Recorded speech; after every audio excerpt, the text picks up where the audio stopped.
आक्रमणकारी बाली माफिया बर्तिबे नाही पाताଳରେ थिले भी ओडिशा पुलिस खोजी बाहर करिबो। कप्तिपदारे अतिरिक्त तहसीलदार को बाली माफिया आक्रमण प्रसंग में राजस्व मंत्री सुरेश पुजारी एभली किछि प्रतिक्रिया दैछन्ति। ए घटनारे मयूरभंजर विभिन्न स्थानरू 6 जन को गिरफ्त करा जायछि। तेबे परे जामशेदपुररू 2 जन को एवं पुरीरू जन को गिरफ्त करा जायछि। मामलारे मोट 9 जन गिरफ्त होई सारिछन्ति। राज्य एवं राज्य बाहररू मध्य पुलिस आक्रमणकारी को खोजुछि। मामला रे सहयोग करिथिबा समस्त षडयंत्रकारी को यथाशीघ्र गिरफ्त करबा पई पुलिस को निर्देश दिया जायछि।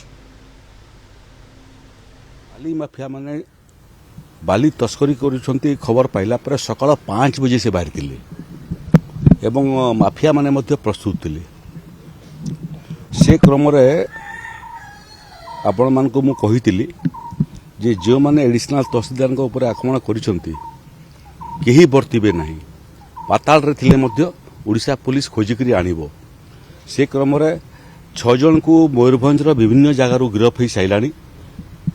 2 जन को जामशेदपुर पुलिस जेगिरी काबू करिछि। गतकाली राति रे पुरी रे मध्य जने अभियुक्त को गिरफ्त करा हिछि। ओडिशा एवं ओडिशा बाहर विभिन्न जगह को ओडिशा पुलिस तांकर टीम पठैचंती। केही बर्तिबे नहीं।